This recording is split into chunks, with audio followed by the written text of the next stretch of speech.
Merhaba, tutaj Magda z kanału Kawa po turecku.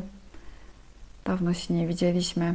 Przepraszam Was za tak długą przerwę, ale nie mogłam się zmusić, żeby usiąść znowu przed kamerą.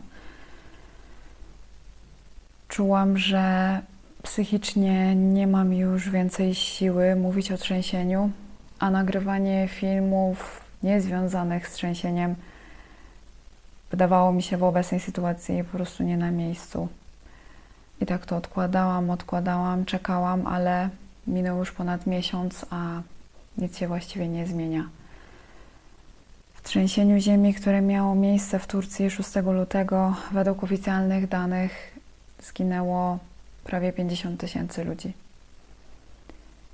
Ziemia cały czas się nie uspokoiła, cały czas mają miejsce wstrząsy wtórne codziennie. I jakby tego wszystkiego było mało, w ostatnim czasie na części terenów objętych trzęsieniem ziemi doszło do bardzo silnych opadów, co spowodowało powódź, szczególnie w prowincji Şanlıurfa i Adıyaman. I miasta po prostu zamieniły się w rwącą rzekę brudnej wody, mułu, błota. Wszystko jest zalane. Więc wiedząc o tym wszystkim, po prostu ciężko nam jest wrócić do normalności. To, że ten temat w mediach gdzieś tam już powoli ucichł, szczególnie w mediach poza Turcją, to nie znaczy, że Turcja się z tego podniosła. Nie podniosła się i zajmie to jeszcze bardzo dużo czasu. I nie wiedząc, co mam Wam w tej sytuacji powiedzieć, pomysł właściwie podsunął mi Nuri. To znaczy, przyszło mi to wszystko do głowy w momencie, jak słuchałam, kiedy opowiadał jeden ze swoich ostatnich dni w pracy, w szkole. I dlatego też właśnie przychodzę dzisiaj do Was z tym metaforycznym kubkiem emocji. Do Nuriego szkoły dołączyły dzieci z rodzin poszkodowanych w trzęsieniu ziemi, rodzin, które tutaj przyjechały do naszej okolicy, żeby przez jakiś czas tutaj pomieszkać. I bardzo ważne było wsparcie psychologiczne dla tych dzieci i też dla wszystkich pozostałych uczniów, nauczycieli, rodziców. I oczywiście odbyło się spotkanie z pedagogiem szkolnym, ale też Ministerstwo Edukacji przygotowało taki program ćwiczeń, które miały pomóc dzieciom zastanowić się nad swoimi emocjami, pomóc im je nazwać, pomóc o nich porozmawiać. Nie wiem, czy we wszystkich szkołach ten program był realizowany, ale u Nuriego był i wiele było tych ćwiczeń, ale jedno szczególnie zapadło mi w pamięci, bardzo mi się spodobało. I miało właśnie nazwę Kubek Emocji. Ćwiczenie polegało na tym, że dzieci dostały kserówki z rysunkiem kubka i miały ten kubek pokolorować. Ale miały go pokolorować według tego, jak się na tamten moment czuły. Więc najpierw dzieci musiały zastanowić się nad tym, jakie można odczuwać emocje i jakie kolory do tych emocji pasują.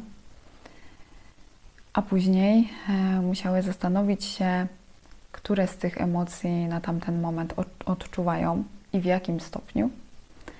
I według tego kolorami, które same dopasowały, miały pokolorować swój kubek.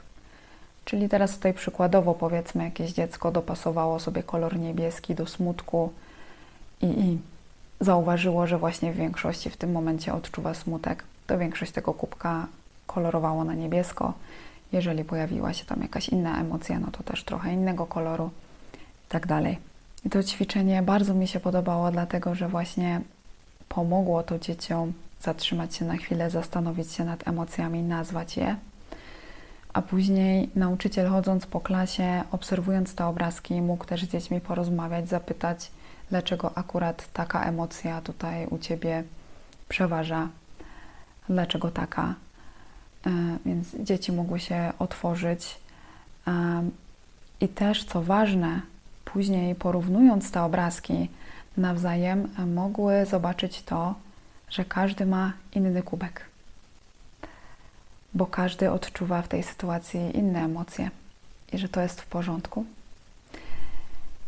I też mogły zrozumieć to, że wszystkie te emocje, nawet jeżeli są trudne, są potrzebne, żeby ten kubek był cały, żeby nie było w nim żadnego uszczerbku, żeby można było się z niego napić. I pomyślałam, że mogłabym Wam dzisiaj właśnie opowiedzieć o tym, jak wyglądał przez ten ostatni miesiąc mój kubek. Myślę, że mało się o tym mówi w obecnej sytuacji. O tym, co czujemy, co myślimy. A to jest bardzo ważne. Wiecie, ta tragedia w różnym stopniu, ale jednak dotknęła nas wszystkich mieszkających w Turcji, czy też będących w jakikolwiek sposób z Turcją powiązanych. I wszyscy to gdzieś w środku w sobie dusimy, bo czujemy, wiecie, taki wstyd, takie skrępowanie, że przecież to nie nas bezpośrednio dotknęła ta tragedia, to nie my jesteśmy poszkodowani, to nie my jesteśmy teraz ważni, nie powinniśmy się nad sobą użalać, na sobie skupiać.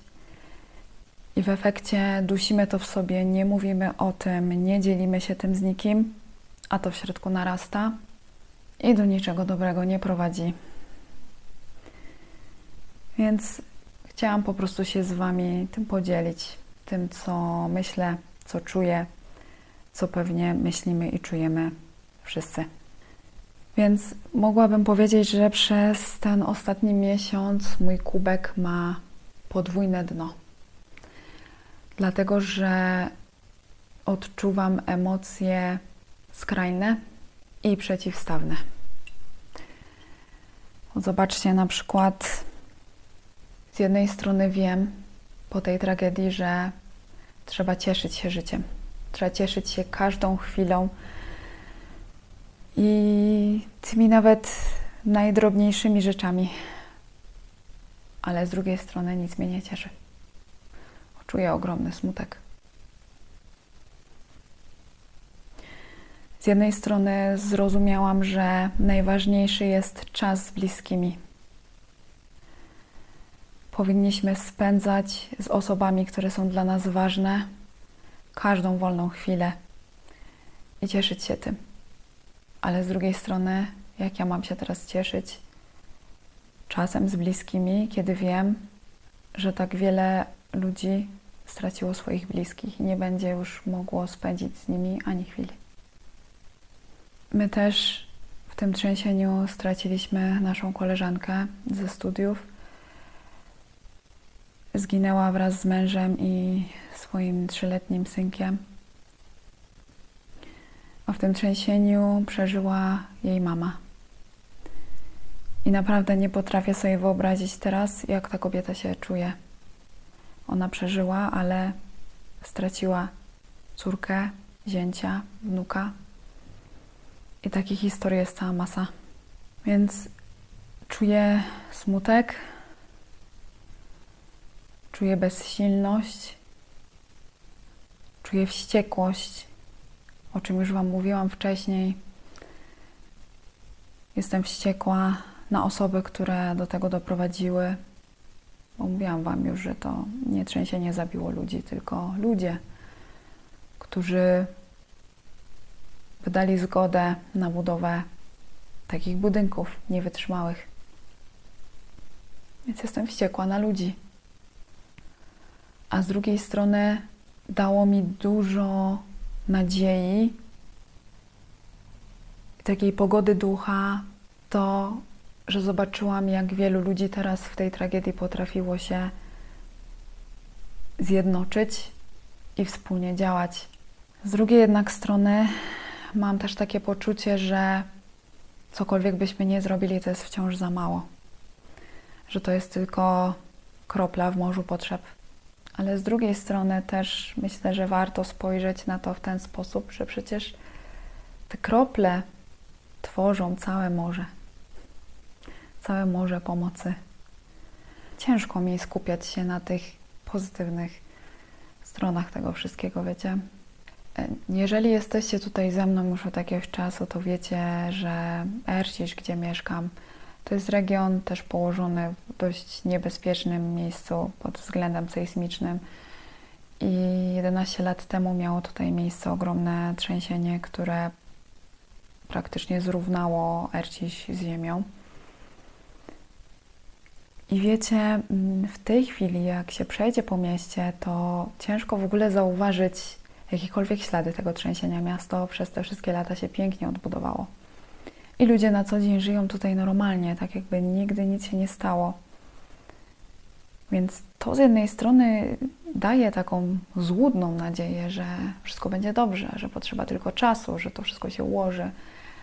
Ale z drugiej strony, wiecie, w tych pierwszych dniach po trzęsieniu, jak pojechaliśmy do punktu zbiórki, rozmawialiśmy tam z naszymi znajomymi, którzy są stąd, którzy to trzęsienie 11 lat temu przeżyli, którzy wtedy wszystko stracili i mieszkali też w tych namiotach przez wiele miesięcy. Jak z nimi porozmawialiśmy, to zrozumiałam, że te rany się goją, ale blizny zostają na zawsze i są bardzo głębokie. W tych ludziach została w środku ta trauma. Kolega powiedział nam, że jak usłyszał, co się stało, tak od razu wszystko mu się przypomniało. Zobaczył znowu przed oczami wszystkie te obrazy. Po prostu aż dostał ataku paniki, nie mógł oddychać. Więc to w człowieku zostaje. Jestem tego świadoma, że no niestety, ale nigdy już nie będzie tak jak wcześniej. I też myśląc o tym, gdzie mieszkamy, w jakim regionie, czuję taki niepokój, że w każdej chwili może się to samo zdarzyć tutaj, tym bardziej, że już kiedyś się zdarzyło. I tym bardziej, że od kiedy tutaj mieszkam przez te 6 lat, nieraz już odczuwaliśmy dość silne wstrząsy, były trzęsienia ziemi tutaj, nie na taką skalę, ale jednak zdarzają się tutaj dość często. Jest to bardzo nieprzyjemne uczucie. I pamiętam, w zeszłym roku na wiosnę był taki tydzień, gdzie w ciągu jednego tygodnia mieliśmy 3 trzęsienia pod rząd tutaj i każde kolejne było silniejsze. I właśnie podczas tego trzeciego już było na tyle mocno czuć, że wszyscy z bloku uciekliśmy i czekaliśmy w samochodach. I ja później miałam w głowie, że skoro wydarzają się trzęsienia regularnie co kilka dni i każde kolejne jest silniejsze, to znowu za kilka dni będzie następne i ono będzie jeszcze silniejsze. I bardzo długo bałam się iść pod prysznic, bo miałam taką wizję, że trzęsienie będzie w momencie, kiedy będę pod prysznicem i że pęknie ta szyba, ona na mnie spadnie i mnie potnie. Nie wiem, może to głupie akurat, że o tym myślałam, ale długo miałam właśnie taki lęk. I to wszystko minęło mi dopiero jak wyjechaliśmy na wakacje do Polski no i w Polsce żadnych wstrząsów, wiadomo, się nie czuję. W Polsce trzęsień ziemi nie ma, więc mi to przeszło, ale jak teraz pomyślę o tym, że w tym regionie dotkniętym trzęsieniem codziennie są wstrząsy wtórne, to ja nie wiem naprawdę, jak ci ludzie mają dojść do siebie, skoro cały czas to czują i to cały czas pogłębia ich traumę i ich lęk. To są takie główne, wiecie, emocje, ale są też jeszcze inne kwestie, równie ważne, myślę. Doszłam już do takiego momentu, gdzie nie byłam w stanie oglądać więcej wiadomości, więcej nagrań z tamtych regionów, a z drugiej strony nie mogłam tego wyłączyć, bo miałam takie poczucie obowiązku, że muszę to oglądać, muszę być na bieżąco. I to samo tutaj w kwestii działalności na YouTubie. Z jednej strony wiem, że powinnam się skupić na tym, żeby znowu pokazywać Wam tutaj normalne życie, ładne obrazki, żebyście też pamiętali o tym, że tak, część Turcji jest dotknięta ogromną tragedią, ale w pozostałych regionach życie toczy się dalej i bardzo ważne jest to, żebyście, jeżeli planowaliście wyjazd do Turcji, żebyście z tego nie rezygnowali, żebyście przyjechali i wspierali turystykę, bo turystyka to jest bardzo duża część budżetu Turcji, a no to jest teraz Turcji potrzebne, żeby w każdy możliwy sposób tutaj ten budżet wspierać. Więc wiem, że powinnam Wam pokazać normalność, ale z drugiej strony boję się, że jak nie będę już mówić na temat trzęsienia, to że ludzie o tym zapomną. Tak samo jak już jesteśmy tutaj przy tym temacie wspierania gospodarki, wiem o tym, że należałoby wspierać biznesy i te duże, i te mniejsze, bo musi się to wszystko dalej w Turcji kręcić. Turcja tego potrzebuje, żeby stanąć na nogi. A z drugiej strony ja sobie teraz nie wyobrażam, że mam iść na przykład do kawiarni i zjeść sobie sernik. Albo iść do centrum handlowego i zrobić sobie jakieś zakupy dla własnej przyjemności, wiedząc, że ludzie stracili wszystko. I często nie mają nawet tych podstawowych rzeczy. Ciężko jest nam wszystkim po prostu się teraz w tym odnaleźć. Nie do końca wiemy, jak mamy dalej funkcjonować. I dlatego chciałam się tym z Wami podzielić, żebyście to wiedzieli, dlaczego tak długo mnie nie było, dlaczego jest mi tak trudno tutaj wrócić. Ale cieszę się, że przez ten czas, od kiedy prowadzę ten kanał, przez te 4 lata już ponad, udało nam się tutaj stworzyć taką wspaniałą społeczność. Wiem, że mogę się bez obaw tym z Wami podzielić, że mogę Wam pokazać też te trudniejsze momenty i że zawsze gdzieś tam mnie obdarzycie jakimś zrozumieniem i wsparciem. Więc bardzo Wam za to dziękuję, za to, że jesteście, za całe wsparcie. I pamiętajcie o tym, że różnie możemy się czuć. Każdy pije z innego kubka, a to jest w porządku. Dajcie sobie czasem taką chwilę właśnie na to, żeby się zastanowić, zatrzymać się i wsłuchać w siebie, dać dojść do głosu tym emocjom, podzielić się nimi z kimś zaufanym. Może ktoś z Was chciałby tutaj się podzielić tym, jak wygląda dzisiaj Wasz kubek, z jakiego kubka dzisiaj pijecie. Niezależnie od tego, czy ma to związek z trzęsieniem, czy jakąkolwiek inną sytuacją. Czy Wasz kubek jest złożony z tych bardziej negatywnych emocji, czy pozytywnych.